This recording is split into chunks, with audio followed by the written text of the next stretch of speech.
मुख्यमंत्री रेखा गुप्ता का बड़ा बयान सामने आया है। बुराड़ी के हालत को सुधारेंगे, मुख्यमंत्री ने कहा। आगे उन्होंने कहा कि 100 फुटा रोड के काम को जल्द खत्म करेंगे, सड़कों से अतिक्रमण को भी हटाया जाएगा। बुलडोजर एक्शन पर विपक्ष के सवालों पर उन्होंने कहा कि राहुल गांधी कुछ भी बोलते हैं, दिल्ली में एक भी गरीब का घर नहीं टूटा है। तो मुख्यमंत्री रेखा गुप्ता का बड़ा बयान सामने आया है। बुराड़ी के हालत को सुधारेंगे, मुख्यमंत्री ने कहा। आगे उन्होंने कहा कि 100 फुटा रोड के कामों को जल्द खत्म करेंगे, सड़कों से अतिक्रमण को भी हटाया जाएगा। बुलडोजर एक्शन पर विपक्ष के सवालों पर उन्होंने कहा कि राहुल गांधी कुछ भी बोलते हैं, दिल्ली में एक भी गरीब का घर नहीं टूटा है। सड़कों पे निकल रही थी और आज वैसे भी कारगिल दिवस है, तो कारगिल दिवस पे उनका उत्साह देख करके मेरे मन में ये आई कि उनके साथ पूरा समय रहना जरूरी है।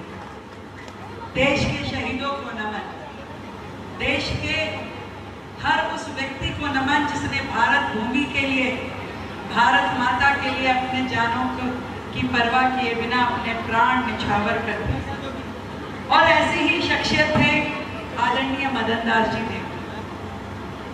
कुछ लोग सरहद पे खड़े होकर के बंदूक उठा करके अपनी देशभक्ति का परिचय देते हैं, कुछ लोग समाज में रह के समाज के लिए काम करते हुए अपनी मातृभूमि के प्रति अपने कर्तव्य का बोध दिखाते। उन्हीं में थे आदरणीय मदन दास देवी जी, उन्हीं में थे आदरणीय भोलानाथ जी, आदरणीय केदारनाथ जी, जिन्होंने इस चौपाल के प्रकल्प की ज्योत जलाई।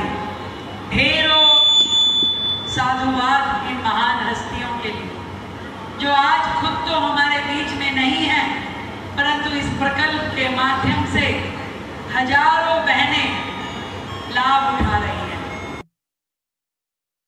सरकार की कमियों को मैं इतना वादा करती हूँ भाई साहब, आपकी लोकसभा में भी करना है, पूरी दिल्ली में करना है। ये जो जिस प्रकार से दिल्ली की सड़कें खोद के डाल दी गई, गड्ढों में भर के, और इतने सालों से आप बताते हैं जल बोर्ड का काम 8-9 साल से चल रहा है और पूरा नहीं हुआ। हैरान हूँ मैं, पर आपको विश्वास दिलाती हूँ कि सीरियस इसको लेते हुए तुरंत जाकर के हम अधिकारियों से बात करेंगे और जल्द से जल्द इस सड़क का काम पूरा हो और सड़क पे जो एंक्रोचमेंट आप दिखा रहे थे उसको भी हटाया जाए। आपको विश्वास दिलाती हूँ कि जल्द ही आप मुझे धन्यवाद करने के लिए भी फोन करेंगे।